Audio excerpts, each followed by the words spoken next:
So I hope everyone is doing well. सब अपना ध्यान भी रख रहे हैं और आइडियाज भी खुल के आ रहे हैं कि आगे क्या करना है। आई होप सब पॉजिटिवली आगे बढ़ रहे हैं। सो आज का जो टॉपिक है उसमें आई होप आप लोग बहुत ध्यान से सुनेंगे, ध्यान से समझेंगे, बिकॉज ये टॉपिक को थोड़ा सा गौर से सुनना पड़ेगा और समझना पड़ेगा।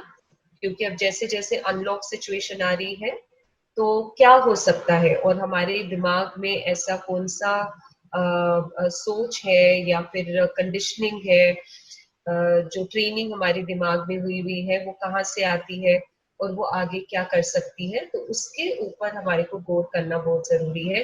क्योंकि समझ लीजिए ये वो हथियार है हमारे हाथ में जिससे हम अपना बचाव भी कर सकते हैं और एक तलवार पकड़ के आगे भी बढ़ सकते हैं।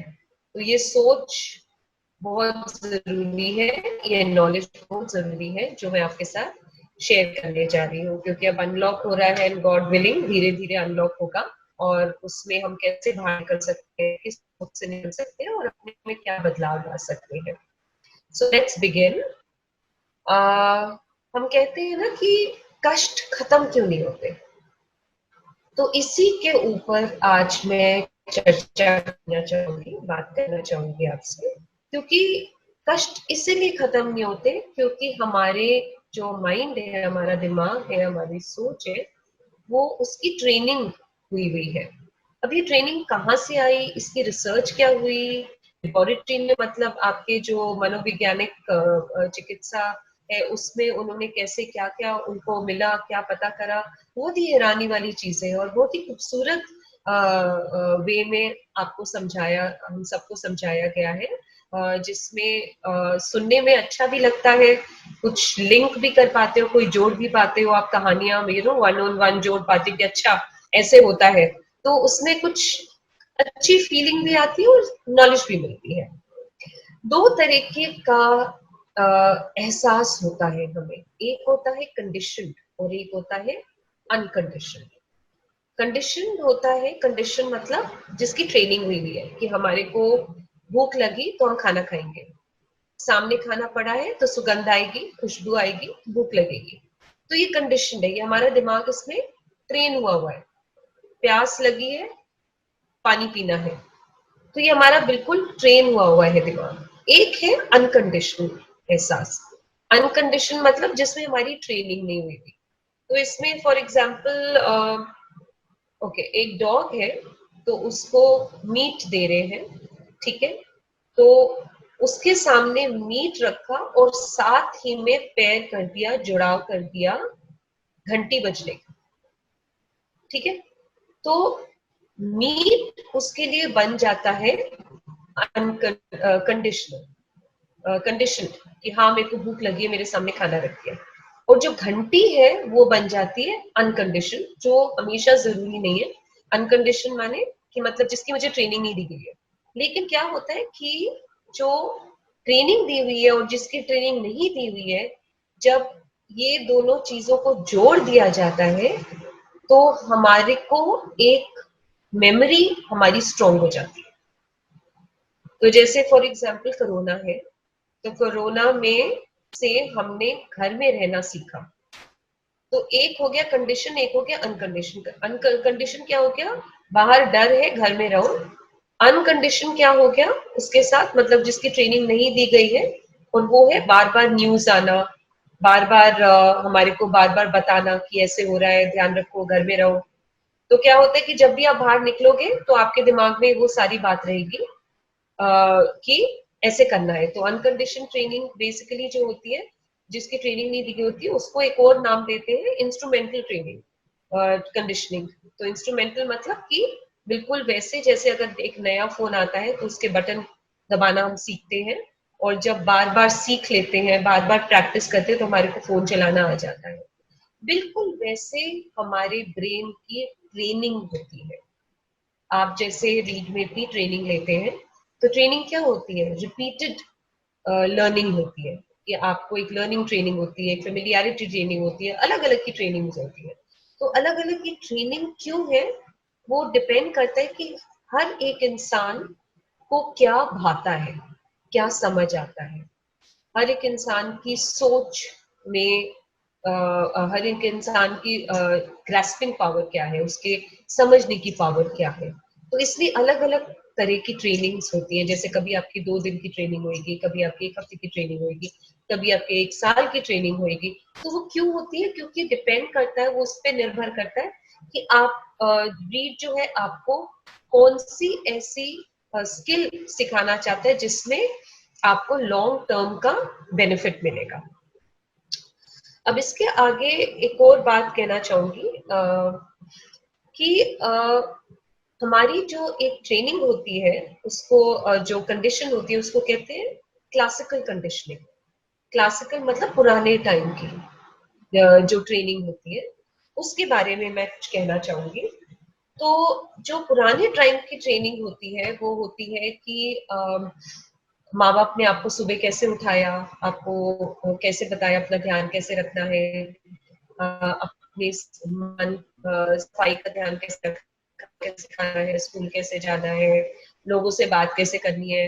कितनी बारी यंग लोग होते हैं वो उखड़ जाते हैं, चिढ़ जाते हैं, बार बार आप पीछे पड़ते रहते हो। तो ये वाली जो क्लासिकल ट्रेनिंग होती है, ये ही ट्रेनिंग जो हमारी है, ये हमारी जिंदगी भर साथ रहती है और ये ही हमारे को शेपअप करती है, हमारे को बनाती है। तो ये वाली जो ट्रेनिंग है ये हमारे दिमाग में हमेशा रहती है। क्यों? क्योंकि हमारे दिमाग का हिस्सा जो है, ये वाला जो हिस्सा है, ये हिस्सा 0 से लेकर हमारे 13 साल तक इस ट्रेनिंग की नीड पाता है, मतलब जरूरत करता है कि मेरे को ट्रेनिंग की जरूरत है। उसके बाद 3 साल तक, 16 साल तक इस ट्रेनिंग में उतार चढ़ाव आता है, गुस्सा आता है, लड़ाई झगड़े आते हैं। तो माँ बाप कभी गिव अप कर देते हैं, कभी बच्चे उखड़ जाते हैं। तो फिर अगर नेगेटिव सोच हो गई तो नेगेटिव हो जाता है, पॉजिटिव सोच होगी तो पॉजिटिव हो जाता है। तो 16 साल के बाद स्टडी कहती है कि माँ बाप को बच्चों के साथ दोस्त बन जाना चाहिए, क्योंकि जो जितना आपने स्ट्रिक्ट होना था स्ट्रिक्ट हो गए, लेकिन उसके बाद बच्चे को प्यार चाहिए, बच्चे को साथ चाहिए, बच्चे को एक सुनने वाला कान चाहिए, सुनने वाला इंसान चाहिए, समझने वाले इंसान चाहिए। तो तो इसीलिए वो एक ट्रेनिंग फिर 16 साल से लेकर 18-20 साल तक ये ट्रेनिंग चलती है। तो दोस्ती की ट्रेनिंग चलती है और फिर 22-23 साल के बाद उस ट्रेनिंग में छोड़ देते हैं। कभी लोगों की, बच्चों की शादी हो जाती है या घर से वो बाहर चले जाते हैं पढ़ने के लिए, तो तब ये सारी ट्रेनिंग काम आती है। बिल्कुल इसको कहते हैं क्लासिकल कंडीशनिंग, जो माइंड की होती है, ट्रेनिंग होती है माइंड की। अब इसी ट्रेनिंग में कभी कभी कुछ होता है कि जैसे मैं आपसे ये क्यों शेयर कर रही हूँ, क्योंकि इसका रिलेशन जो है, इसका जो समझने की जरूरत है वो कोविड-19 से और हमारी आज की सिचुएशन से समझने की तुलना करना से आपको बहुत कुछ समझ में आ जाएगा कि हमने आगे कैसे बढ़ना है। तो ये ट्रेनिंग हमारी आपने देखी है, आपने खुद अपनी लाइफ में देखी है, अपने बच्चों के लाइफ में देखी है कि कैसे ब्रेन इतना स्मार्टली इस ट्रेनिंग को लेता है और सदियों से लेता आ रहा है। बिल्कुल वैसे जब ट्रॉमा होता है, कुछ ऐसा इवेंट होता है, कोई एक्सीडेंट हो गया, किसी की डेथ हो गई, या फिर कोविड जैसी सिचुएशन आ गई, या फिर कोई बिजली गिर गई तो किसी को हानि आ गई, कुछ भी होता है, तो ये जो ट्रॉमा है ये भी एक ट्रेनिंग के रूप में, एक माइंड को कंडीशन के रूप में छोड़ देता है। अब ये कंडीशन के रूप में छोड़ तो देता है, लेकिन उसको हमने ही हैंडल करना है और कोई हैंडल नहीं करेगा।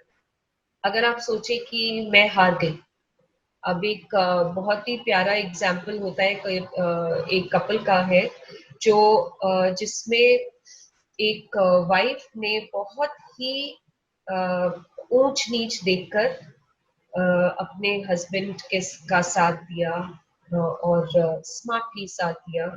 और उसने पूरी देखा कि जब मैं ठीक होंगी तो मैं अपनी इस शादी को भी आगे ले पाऊंगी, ले जा पाऊंगी, और जो भी मसले हैं उनको भी सुलझा पाऊंगी, और जो भी कष्ट है उनको भी झेल पाऊंगी। तो इसलिए सबसे पहले मैं अपना ध्यान रखूं, वो बहुत जरूरी है। और एक और कहानी होती है कई घरों की, कपल की, जिसमें औरत हार जाती है और कहती है बस मुझसे तो नहीं होता, और वो मानसिक बीमारी का शिकार बन जाती है। तो भी ये होता है क्योंकि क्लासिकल कंडीशन ट्रेनिंग में जो हमारी एक ट्रेनिंग माइंड की होती है, हमारी जो सफर जिंदगी के सफर में, उसमें अगर कुछ ऐसे हादसे होते हैं जिससे मन में डर बैठ जाता है, तो वो डर आपकी ऑलरेडी एनर्जी जितनी भी अंदर आपके अंदर कैपेसिटी है, शक्ति है, उसको कम कर देता है। तो बचपन से, चाहे वो आपके माँ बाप की वजह से हो, चाहे वो आपके घर में कोई हादसों की वजह से हो, आपको कमजोर कर देता है। तो जब आपकी शादी होती है, बच्चे होते हैं, तो फिर से एक और कुछ ऐसी सिचुएशन आनी शुरू हो जाती है, तो आप उसको नहीं हैंडल कर पाते, आप तब तक एग्जॉस्ट हो जाते हैं, थक जाते हैं। तो ये भी एक आपके दिमाग की ट्रेनिंग हो चुकी होती है। ये सब दिमाग का खेल होता है।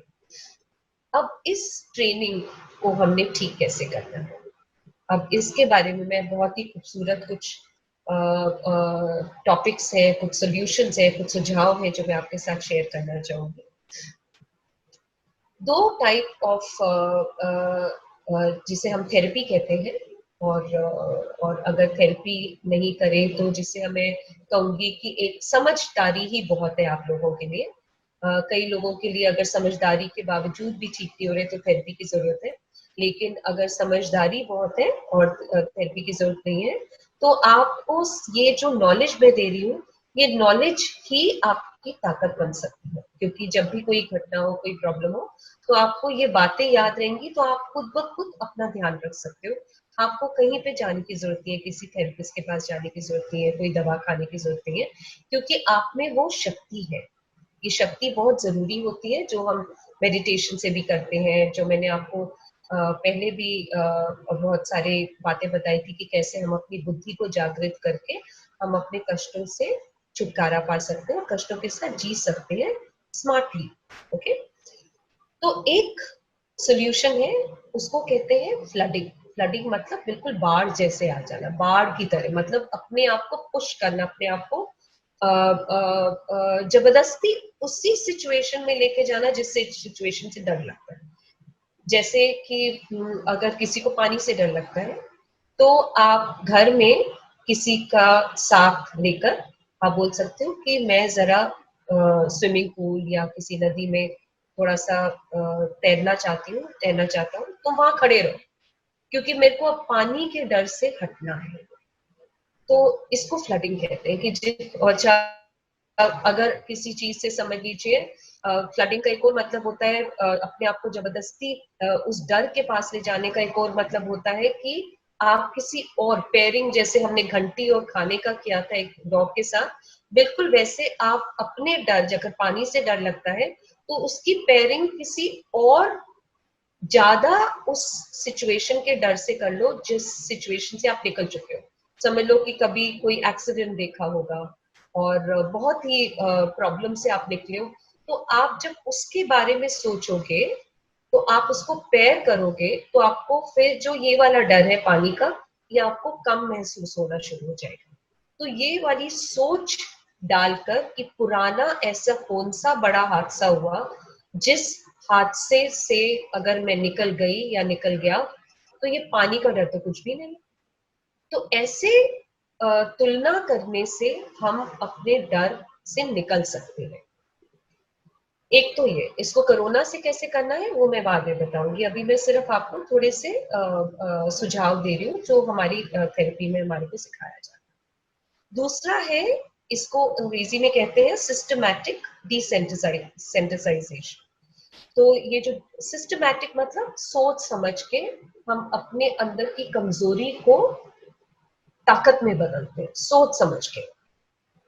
तो वो कैसे करते हैं, जैसे फॉर एग्जाम्पल ये वाला जो टेक्निक है, बहुत सालों पहले अराउंड 1950 के साल में ये टेक्निक ढूंढा गया था, इसके ऊपर रिसर्च किया गया था, स्टडी किया गया था कि जैसे कोई इंसान एंजाइटी से सफर कर रहा है, तो वो उस इंसान को मेडिटेशन में डाला जाता है और उसको रिलैक्स किया जाता है। तो बड़ा सिस्टमैटिक वे में सोच समझ के हल्के हल्के से उसको एंजाइटी से निकाला जाता है एकदम से। जैसे अगर किसी को पानी से डर लगता है, हम किसी को एकदम से फेंक देंगे पानी में तो वो डर बढ़ता है नहीं, हमने उसको सोच समझ के करना है, आराम आराम से करना है। तो वो रिलैक्सेशन के वे में भी कर सकते हैं। रिलैक्सेशन के वे में मैं आपको बता सकती हूँ, जैसे हमारा आजकल का एग्जाम्पल है कोरोना का।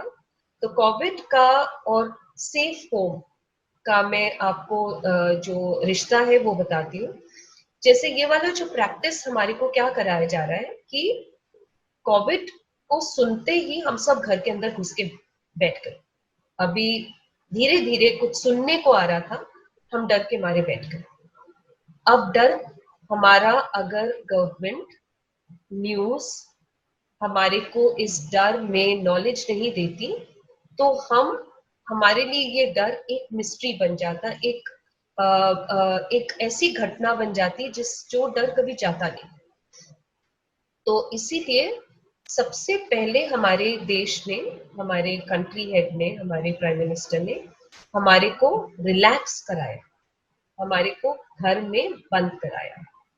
लेकिन हमारी क्या कंडीशनिंग क्या है कि हमारे को तो आज तक कभी घर में बंद हुए नहीं, ये जरूर कोई घटना ऐसी घट रही है जिसमें कुछ ना कुछ होने वाला है। तो हम इस सोच से बैठ जाते हैं कि अगर हम पुरानी ट्रेनिंग में जाए, जो हमारी ट्रेनिंग हुई हुई है कि जब तक बहुत होल सिचुएशन नहीं होती तब तक हमें ऐसा नहीं बोला जाता, इसका मतलब ये बहुत होल सिचुएशन। ये सोचना बात सही है, लेकिन जो हमारे प्रधानमंत्री ने करा वो, उन्होंने एक सिस्टम को अपनाकर फिर बाहर निकाला, क्योंकि ये होना तो था, ये इन्फेक्शन है, इन्फेक्शन तो कोई भी नहीं रोक सकता। तो इन्फेक्शन को सबसे पहले उन्होंने एजुकेट करा, उन्होंने सबको पहले घर में बंद करा 1 महीने के लिए कि बाहर बिल्कुल कोई निकलेगा नहीं। और उन्होंने सबको एंटरटेनमेंट देने के लिए, सबका मन हल्का करने के लिए ताली बजवाई, थालियां बजवाई, और ये सब अपने अपने सोच से लोगों ने उस चीज को देखा। कई लोगों ने ताली की जगह थालियां बजानी शुरू कर दी और दिया जलाए, तो कई लोगों ने कैंडल जलाया या अपने सिगरेट का लाइटर जला दिया। तो सबने अपनी सोच से करा, कोई बात नहीं, उनकी अपनी ट्रेनिंग है दिमाग की कि ये सब बकवास है, लेकिन फिर भी कर रहे हैं, चलो टाइम पास हो गया। लेकिन कई लोगों की ट्रेनिंग है कि नहीं, अगर हमारा कोई ध्यान रख रहा है तो हमारे को उनका उसका सोचना चाहिए कि दिए से क्या होता है। तो बाद में साइंस से पता चला कि ताली से क्या होता है, दिए की आग से क्या होता है।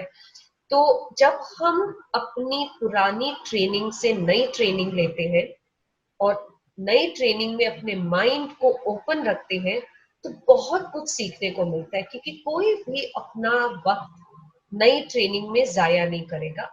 वो अपनी नई ट्रेनिंग में एक ऐसा बदलाव लाना चाहेगा जिसमें आपका भी बेनिफिट होगा, उनका भी बेनिफिट होगा।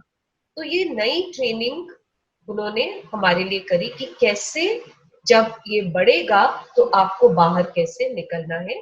उससे पहले दिमाग तो क्या हो गया, मैं आपको अपना पर्सनल बताती हूँ। मैं भी परिवार में रह रही हूँ, मेरे फ्रेंड्स हैं, बाकी मेरी फैमिली मेंबर्स जो बाहर रहते हैं, तो उनकी बातों से मेरे को कभी कभी अजीब लगता था। तो ठीक है, उनको नहीं मालूम कि ये हो क्या रहा है, तो कोई क्रिटिसाइज कर रहा है, कोई मजाक उड़ा रहा था कि ये क्या बकवास है, पता नहीं क्या होगा।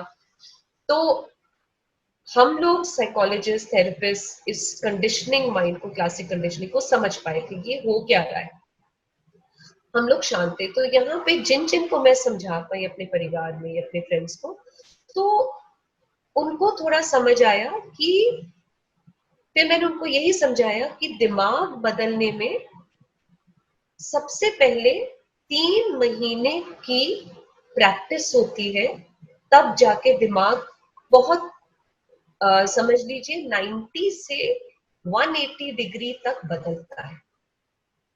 समझ गए आप? तो ये दिमाग आपका, अगर आपको 2 हफ्ते घर के अंदर बंद हो गए, वो कभी नहीं होना था। वो धीरे धीरे सबको शांत करना बहुत जरूरी था, और सबको मालूम था, उनको मालूम था कि ये कुछ देर तक चलेगा, लेकिन सबको शांत करने के लिए धीरे धीरे सिस्टम की तरह, सिस्टमैटिक क्योंकि ये भी साइकोलॉजिस्ट ने ही उनको सिखाया था, सिस्टमैटिक डिसेंसिटाइज करना पड़ेगा। मतलब अंदर जो एक सेंसिटिव लोग हैं, जो कमजोर हैं, उनकी कमजोरी हटानी पड़ेगी, उनको ताकतवर करना पड़ेगा सिस्टम वाइज। तो यही हमारे को कोविड में कराया गया कि एक 2 हफ्ते दिए, एक टीवी के साथ जुड़ाव था, न्यूज के साथ जुड़ाव था, इंतजार करते थे अब क्या होगा। उसमें समझ लीजिए कि 3 महीने निकल गए। अब 3 महीने निकल गए मतलब दिमाग में सबके बैठ जाता है कि हाँ प्रॉब्लम क्या है, और साथ साथ में 3 महीने में दिमाग की कंडीशनिंग हो जाती है। उस कंडीशनिंग से हम कुछ हद तक हालात को समझ भी पाते हैं और हालात को हैंडल भी कर पाते हैं। तो कितनी खूबसूरती से रीड के मैनेजमेंट ने ये टॉक्स शुरू कराए एट द राइट टाइम आप लोगों के लिए, क्योंकि उनको इस चीज का एहसास हो गया था कि ये वक्त ही है जिसमें दिमाग को स्थिर रखने का ज्ञान दिया जाए, क्योंकि ये ज्ञान का ही वक्त है। तो यही ज्ञान अगर टीवी से आ रहा है तो ये ज्ञान साइकोलॉजी से भी आ सकता है। तो ये ज्ञान आप लोगों के लिए बहुत जरूरी था। तो ये आपका कोई टाइम वेस्ट नहीं हुआ, वो आपने मुझे बताया, बहुत बहुत प्यार से बताया। और मैं आपको बल्कि दूसरे तरीके से बता रही हूँ, लॉजिकल वे में बता रही हूँ कि ये एक्चुअली एक सिस्टम था। ये सिस्टम होता है जिसमें आप हम सबको शांत कराया गया, रिलैक्स। इसको कहते हैं सिस्टमैटिक डिसेंसिटाइजेशन, जिसमें हम लोग काम डाउन हो गए और बार बार हमारे को बोला गया घर में बैठो, परिवार के साथ रहो, अपने जितने भी मेल मुटाव है वो खत्म करो, मेडिटेशन करो, अच्छे खाने पकाओ, अपनी इम्यूनिटी इंक्रीज करो। आप अच्छा खाना खा के, नहीं तो जब भी एंजाइटी होती है बाहर, हम जब अंदर बाहर भाग रहे होते हैं, जैसे मैंने एक सेशन में आपके साथ शेयर किया था, तो हम चिप्स खा लेते हैं और बाहर से खाना ऑर्डर कर लेते हैं, इतनी अंदर से उतावलापन होता है क्योंकि हम मल्टीटास्किंग कर रहे होते हैं, बहुत काम कर रहे होते हैं। लेकिन अब घर में बैठे हैं, शांत है, तो सिंपल दाल रोटी खा रहे हैं, इधर उधर से खाना भी मिलना मुश्किल हो जाता है। तो सिंपल दाल रोटी खाने से, आप कहीं मंदिर में भी आप लंगर के लिए जाते हैं, गुरुद्वारे में लंगर के लिए जाते हैं, आप देखते हैं कि सिंपल दाल रोटी सब्जी मिलती है, उसकी क्वांटिटी अच्छी मिलती है, लेकिन वही दाल रोटी सब्जी मिलती है। आप कभी किसी आश्रम में जाइए और सुबह से लेकर रात तक आप उस आश्रम का खाना देखिए, आपको नाश्ते में आश्रम में सुबह पोहा मिलेगा, सेवियां मिलेगा, आपको ब्रेड नहीं मिलेगी, आपको पोहा मिलेगा, सेवियां मिलेगा, आपको सूजी मिलेगी, उपमा मिलेगा। तो ये पौष्टिक खाना मिलता है, साथ में चाय मिलती है, बिस्किट होती है, और फिर आपको दोपहर को लंच से पहले आपको चाय मिलती है, बिस्किट के साथ मिलता है। आपको लंच में एक सब्जी मिलेगी, आपको दाल मिलेगा या जो भी तरी वाली चीज मिलेगी, उसके साथ चावल और उसके साथ रोटियां होंगी, उसके साथ सलाद होगा। फिर आपको शाम को फिर चाय और थोड़ा पोहा या होगा, बिस्किट होता है, और कुछ मीठा होता है, और रात को फिर से लंच की तरह खाना होता है। और जब आप देखेंगे, जब इसको कहते हैं ना, एक आपने नाम सुना होगा, अ, अ, 56 भोग, राइट। तो ये जो 56 भोग, एक तो मिठाई होती है, और एक 56 भोग के ऊपर एक पूरी किताब लिखी गई है, जिसमें ये साइंस के अकॉर्डिंग किताब लिखी गई है कि जब हम ये 56 चीजें खाते हैं तो हमारे अंदर वो संतुष्टि आती है कि हमारे को पॉपकॉर्न, चिप्स और जंक फूड और कॉफी की जरूरत ही नहीं पड़ती, मन ही नहीं करता। तो इसके ऊपर आप गूगल भी कर सकते हैं, और मेरे को अगर मेरी किताब मिलेगी तो मैं आपके साथ जरूर एक टॉक में शेयर करूंगी, जिससे आपका मन शांत रहता है, और आपके शरीर भी, ऑर्गन्स भी आपका साथ देते हैं। और कोई मोटापा अगर है भी, और अगर शरीर पतला हो, मोटा हो, वो आपको स्ट्रेस नहीं देता, क्योंकि आपका मन शांत रहता है खाने से।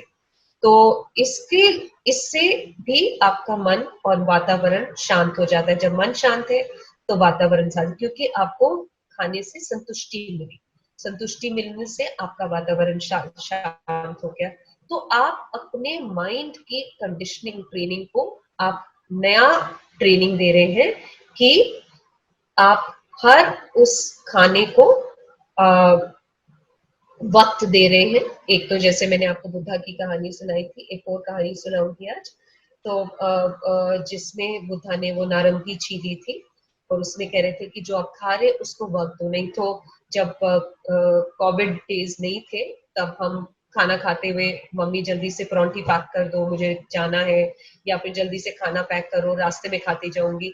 ऐसा खाना खाने से हमारा शरीर को हम अब्यूज करते हैं, उसको हम तकलीफ में लाते हैं। हम ये सोचते नहीं है कि अपनी डेली नीड्स को पूरी करने के लिए, हम अपनी अर्निंग्स करने के लिए हम अपने शरीर को तकलीफ देते हैं। तो ये वक्त था अपने आप को रिलैक्स करने का। तो ये वक्त है अभी भी। अपने आप को किसी के साथ अभी ये नहीं हुआ तो अभी भी वक्त नहीं गया, क्योंकि 1-2 महीने लग जाते हैं अपने आप को समेटने के लिए। तो इसके ऊपर मैं आपको एक केस बताती हूँ। एक मेरा केस है, 20 साल का एक केस है। जो 20 साल का बच्चा है, लड़का है। तो उसको बीमारी का पता नहीं चल रहा था और उसका बीमारी की बड़ी बातें हो रही थी, बड़ी बातें हो रही थी, लेकिन बीमारी की सिचुएशन पता नहीं चली थी कि बीमारी आई कहाँ से।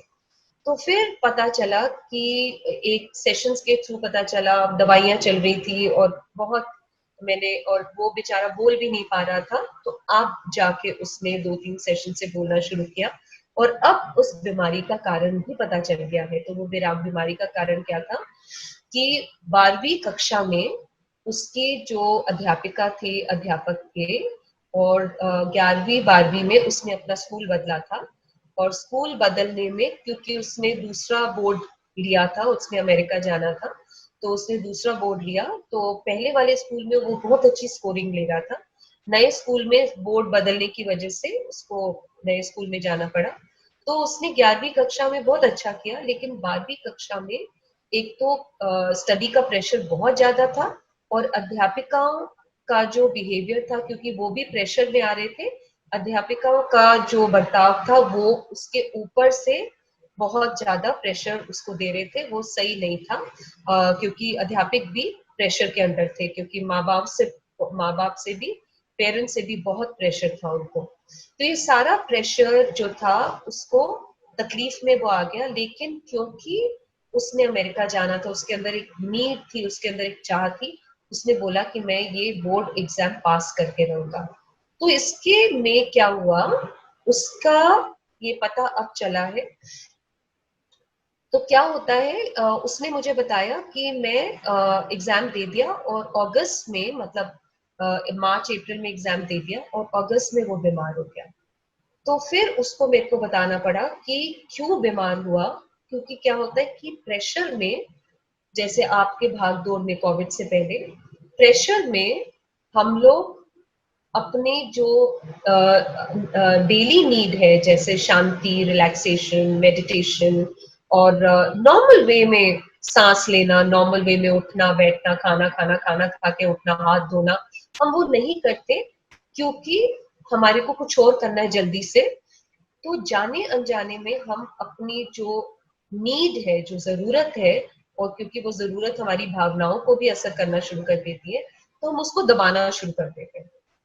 और जब वो दब जाती है तो फिर क्या होता है, जब एक फ्रीडम आया उस लड़के के लिए, जैसे उसके एग्जाम्स खत्म हुए, तो उसके अंदर से दबी हुई भावना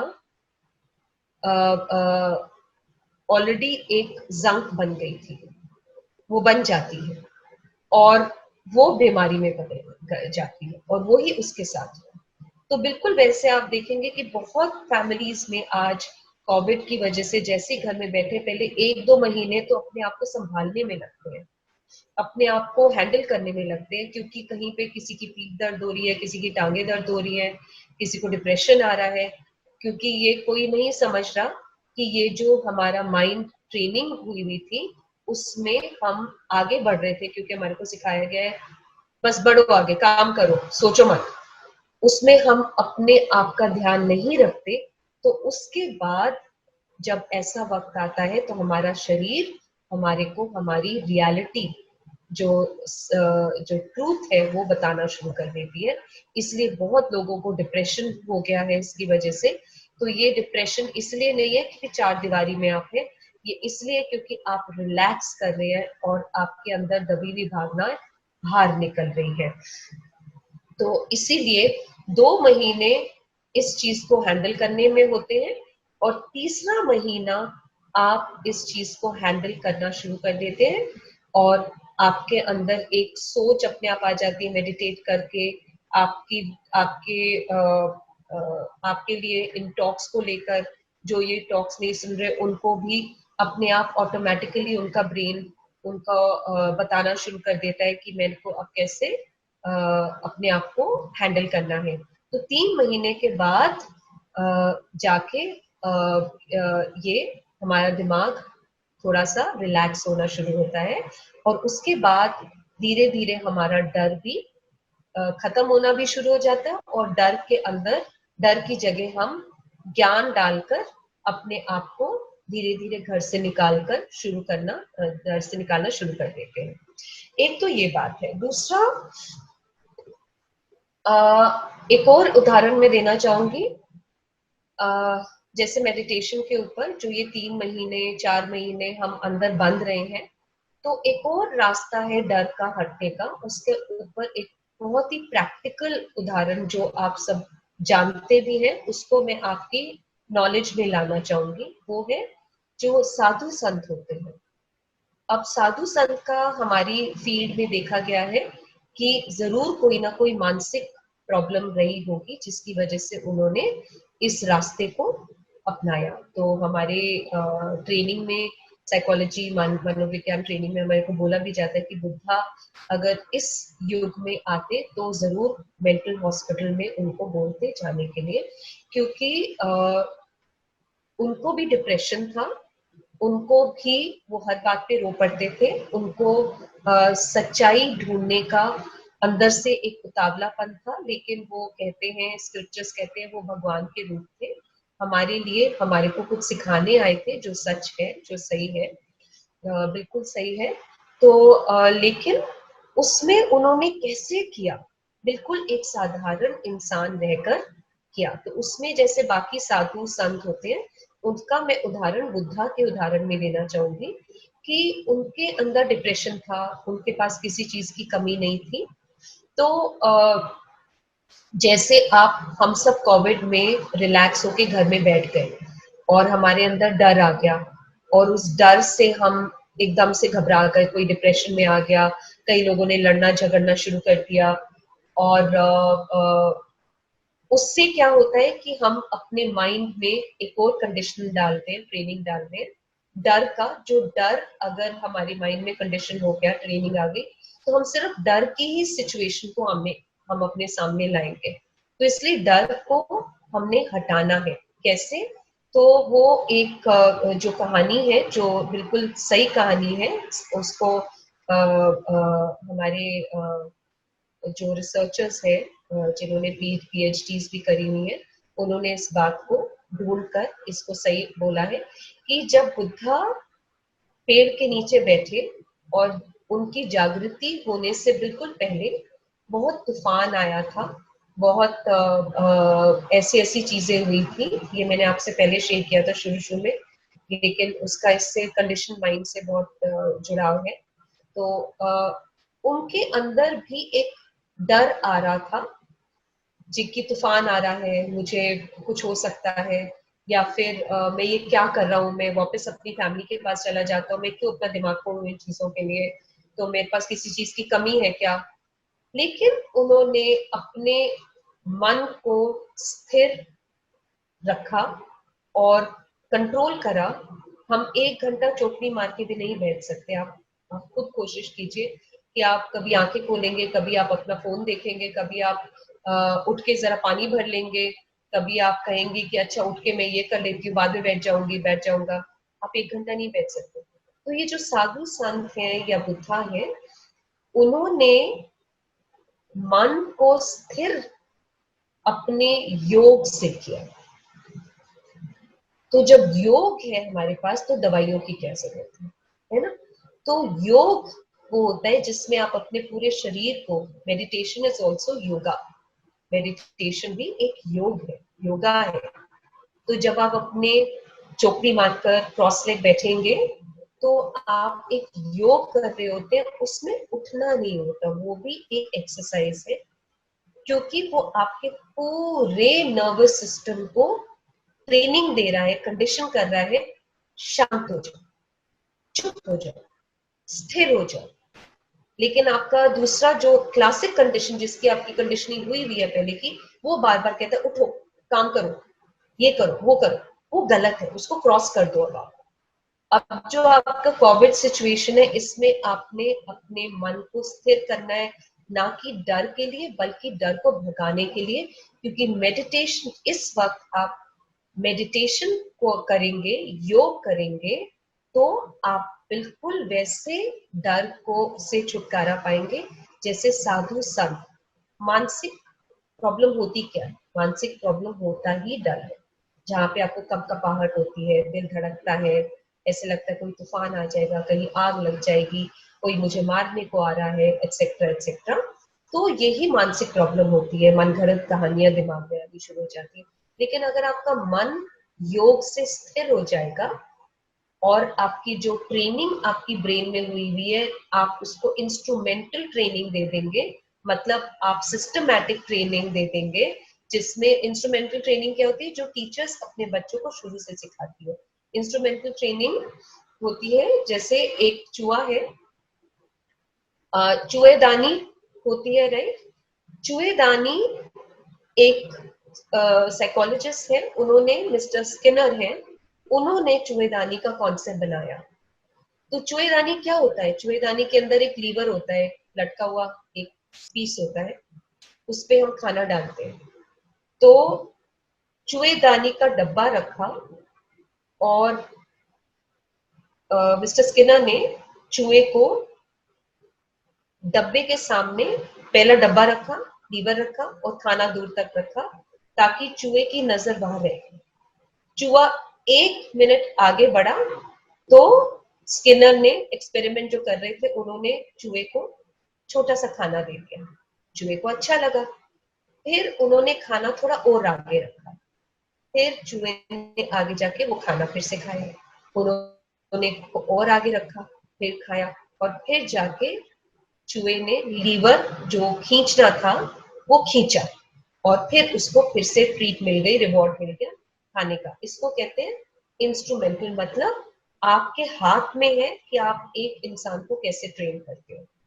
बिल्कुल वैसे जैसे टीचर्स के हाथ में होता है बच्चों को कैसे ट्रेनिंग देते हैं, इससे हमारा माइंड कंडीशन हो जाता है। तो बिल्कुल वैसे आप करोगे, आप अपने माइंड को रिकंडीशन कर सकते हो कोरोना कोविड से बाहर निकलने के टाइम, अनलॉक के टाइम, बिल्कुल इस चूहे की कहानी की तरह। तो इस चूहे की कहानी में एक और मैं आपको छोटा सा उदाहरण देना चाहूंगी कि हमारे साथ हुआ क्या है। एक बच्चा है, आई डोंट नो मैंने ये आपके साथ शेयर किया है कि नहीं किया। एक बच्चा है, वो छोटा सा कुछ महीनों का है, तो वो एक चूहा उसके सामने आता है और उसको नहीं पता कि चूहे से डरते हैं, उसके माइंड में अभी ट्रेनिंग नहीं हुई है, तो वो चूहे के साथ खेलना शुरू कर देता है। लेकिन जैसे ही वो चूहे के साथ खेलता है, पेरेंट उसके कान में जोर से चीखती है या चीखता है, तो वो बच्चा डर जाता है। तो क्या है कि साउंड का इफेक्ट जल्दी होता है और साइट का इफेक्ट थोड़ा बाद में होता है, आपके सामने का जो देखने का इफेक्ट थोड़ा बाद में होता है। तो अब क्या होगी, उसकी कंडीशन ट्रेनिंग हो गई है कि जब मैं चूहा देखूंगा मैं डरूंगा।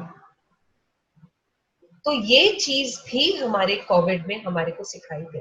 बार बार जो पूछ रहे थे ना, न्यूज आ रहा है, हमारे डर आ रहा है, तो ये डर आना जरूरी था, क्योंकि अगर ये डर बार बार नहीं आता तो बिल्कुल उस बच्चे की तरह आप चूहे से अपने आप को नहीं बचाते।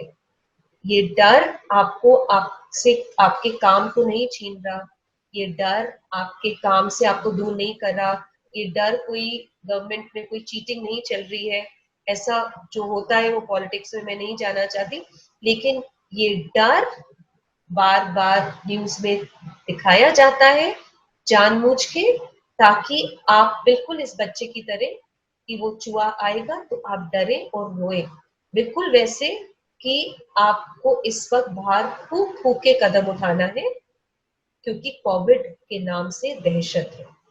अगर ये डर आप में नहीं डाला जाता तो आप केयरलेस हो जाते और बाहर जाके इन्फेक्शन खुद में भी लाते, लोगों में भी फैलाते। तो जो भी हमारे ब्रॉडकास्ट होता है उसका कोई ना कोई वजह होता है, इसमें आपको कॉमन सेंस लगाना है कि कहाँ कौन सी न्यूज सुननी है, और कोई इंसान जिसको बचाना है दुनिया को, वो अपने आप को बिना बात के बदनाम नहीं करेगा। तो इसलिए डॉक्टर्स को सुनना बहुत जरूरी है, आपने अपने कंट्री हेड्स को सुनना बहुत जरूरी है, आपके अपने रीड कंट्री हेड को सुनना बहुत जरूरी है, क्योंकि वो आपके अंदर अगर कोई भी चीज, जैसे पार्लर का कह रहे थे एक फर्स्ट सेशन में, तो वो डालना बहुत जरूरी है, क्योंकि अगर ये डर नहीं डालेंगे तो आप केयरलेस हो जाएंगे। इसको कहते हैं माइंड कंडीशन करना, जो आपकी सेफ्टी के लिए ही होता है। तो इस चीज से निकलना कैसे, बिल्कुल वैसे जो मैं आपको बता रही थी, साधु संत, आप अपने सदगुरु वासुदेव जी को ले लीजिए, आप बुद्धा को ले लीजिए, आप किसी भी को ले लीजिए जिन्होंने ध्यान और योग से अपने, आप देखेंगे साधु संत सबसे पहले अपने अंदर का डर निकालते हैं, भूख भूख लगेगी, अपने आप को कंट्रोल करते हैं, और जहां पे बैठे हैं 4-4 5-5 घंटे बैठे रहते हैं, अपने पूरे नर्वस सिस्टम को कंट्रोल करते हैं।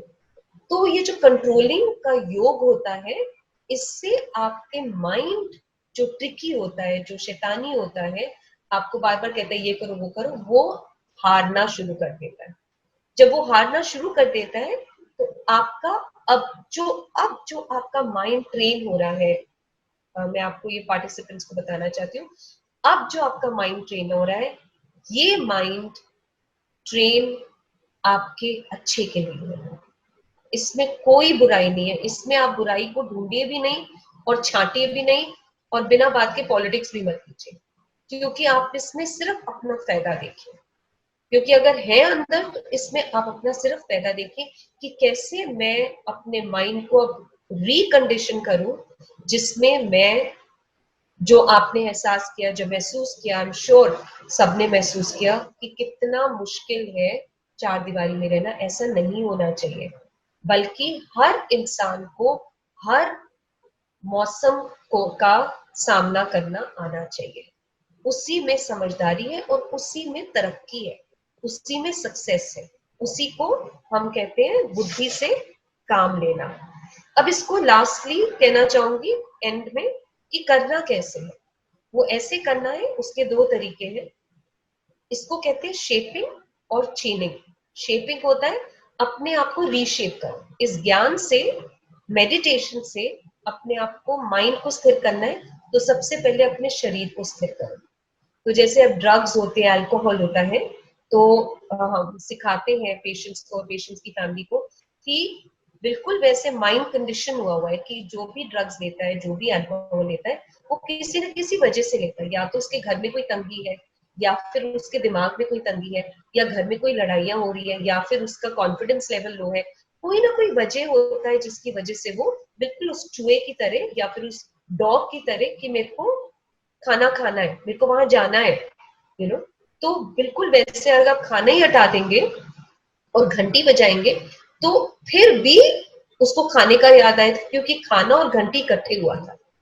तो आपने खाना भी हटाना है और घंटी भी हटानी है, तब जाके वो जो डॉग है उसके अंदर का जो शैतानी और दहशत और जो ग्रीड है, जो लालच है, वो स्थिर हो जाता है। इसलिए फिर डॉग को हम हमेशा, किसी भी कुत्ते को हम हमेशा वक्त पे खाना देते हैं, ट्रेनिंग देते हैं, ट्रेनर घर में आता है, उसको ट्रेनिंग देते हैं कि किस टाइम खाना है, झपटना नहीं है, बिल्कुल वैसे ट्रेनिंग हम ड्रग्स और जो अल्कोहल अब्यूज करते हैं उनके फैमिली को भी ट्रेनिंग देते हैं कि आप ऐसी चीजें कोई भी नहीं कीजिए जिससे उसके फिर से जो माइंड कंडीशन हुआ है वो वापस आ जाए। तो हमारा फाइनली हमारा माइंड कंडीशन बहुत जल्दी होता है, और इसको रिकंडीशन करने के लिए आप अगर ये दो फॉर्मूला अपनाएं, उससे आप वापस नहीं जाएंगे बल्कि आगे सक्सेसफुल रहकर बिल्कुल संत की तरह या फिर मेडिटेटिव रहकर बुद्ध की तरह या किसी भी जितने भी हमारे गुरुज हैं वटेवर, उनकी तरह आप अपने आप को स्थिर और स्मार्ट बना सकते हैं, ज्ञानी बना सकते हैं, मैजिकल बना सकते हैं। वो दो, एक तो अपनी शेपिंग कीजिए, बिल्कुल जैसे आप समझिए कि घर में आप अब एक कच्चा घड़ा टाइप बन गए हैं, आप बिल्कुल पिघल गए हैं, मिट्टी पिघल गई है, अब आप उसको रीशेप कर सकते हैं। तो आप रीशेप कीजिए, जो आपको ज्ञान मिल रहा है इन टॉक से, आप अपने आप को रीशेप कीजिए, आप रीशेप होंगे। सेकंड, चेनिंग। चेनिंग का मतलब कि अपने आप को जब आप रीशेप कर रहे हैं, फिर से आप अपने आप को ट्रेनिंग दे रहे हैं, रिकंडीशन कर रहे हैं, माइंड को कंडीशन कर रहे हैं, क्योंकि माइंड ट्रेन हो सकता है, तो उसमें आपको डिसिप्लिन लाना है। आप हर रोज मेडिटेशन कीजिए, हर रोज आप अपनी डायरी लिखिए, कुछ ना कुछ लिखिए, हर रोज आप कुछ ऐसा, इसको कहते हैं टेलीविजन थेरेपी, जैसे आप कोई ऐसा यूट्यूब देखिए जिससे आपका माइंड पॉजिटिव रहे। और जैसे मुझे सुनने को आया बहुत खूबसूरती से कि लेडीज ने बहुत अच्छी खूबसूरत चीजें बनानी शुरू कर दी है DIY देखकर, यूट्यूब से देखकर, प्लीज उसको कीजिए। लेकिन मेडिटेशन को साथ साथ रखना बहुत जरूरी है, क्योंकि मेडिटेशन ही आपकी टीचर बनेगी, आपकी कंट्रोलर बनेगी। क्योंकि हमारी जिंदगी में हमारी सोच हमारे हाथ में है, लेकिन जो सोच लेता है वो क्या है, कोई भी नहीं उस चीज को समझ पाया। वो जिंदगी है, तो उसमें कोई साइंटिस्ट भी कुछ नहीं कर पाता है ना, वो जिंदगी है।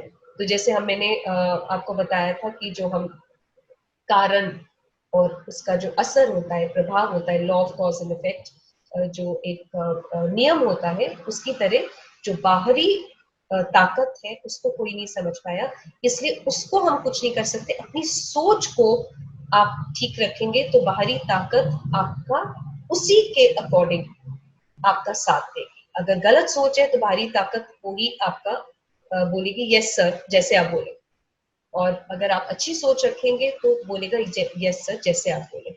तो अपनी सोच में चेन डालनी बहुत जरूरी है, चेनिंग, कि उसको कहीं पे भी नकारात्मक सोच नहीं बनने देना।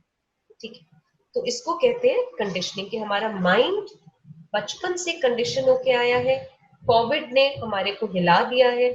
अब आप इसको इन टॉक से रिकंडीशन कर सकते हैं, फिर से ट्रेनिंग दे सकते हैं, और कोविड का जो डर है उसको आप मेडिटेशन से ओरंछू भी कर सकते हैं। और एक और पेयरिंग, जैसे मैंने कहा, पेयरिंग मतलब ऐसी कौन सी घटना जो कोविड से भी बदतर थी, भगवान ना करे कभी ऐसी हुई हो या किसी के साथ हुई हो, उसको सोचकर आप इस डर से भी बाहर निकल सकते हैं। और कुछ मैंने आपके साथ जो सोल्यूशन बोले, उसमें ये चेन बनी रहनी चाहिए अपने माइंड को बदलने की। कोई भी दरार मत आने दीजिए, अगर किसी ने कुछ कह दिया या कोई कुछ हो गया, आप चेनिंग का मतलब है अपने मन को स्थिर रखिए। Stability of mind is very important, not only कि आप उसको समझें, बल्कि उसको अप्लाई करें और उसकी चेनिंग करें। हर रोज करना है बिना नागा, 20 मिनट, 10 मिनट, 20 मिनट, पूरी फैमिली बैठकर मेडिटेशन जरूर करेगी। आप देखेंगे कि आपके शब्दों की जगह आपकी एनर्जी एक दूसरे से बात कर रही है, और वो ही एनर्जी सही है। शब्द कभी कभी गुस्से से गलत भी हो सकते हैं, लेकिन जो शांत साइलेंट वाली जो शक्ति होती है वो कभी गलत नहीं होती, वो बल्कि धीरे धीरे आपके मन से निकलती है, और अंदर अपने आप नेचुरली जो सही शक्ति है वो आनी शुरू हो जाती है। आपका फिर माइंड रिकंडीशन होना शुरू हो जाएगा। तो आज का टॉक मैं यहाँ पे खत्म करती हूँ। इसको कहते हैं माइंड की ट्रेनिंग कैसे करनी है, माइंड को स्थिर रखने के लिए और डर को हटाने के लिए, और डर जरूर हटेगा। देखिए, क्योंकि जिंदगी जीनी है, डर तो कभी कभी अच्छा होता है क्योंकि उसमें हम अलर्ट रहते हैं, लेकिन डर को बीमारी नहीं बनने देने के लिए उसके लिए रिकंडीशनिंग बहुत जरूरी है। डर को सामना कैसे करना है और डर को समझना कैसे है, उसके लिए रिकंडीशनिंग करनी बहुत जरूरी है, दिमाग को ट्रेनिंग देनी बहुत जरूरी है। So thank you very much. So I think we can close the session now.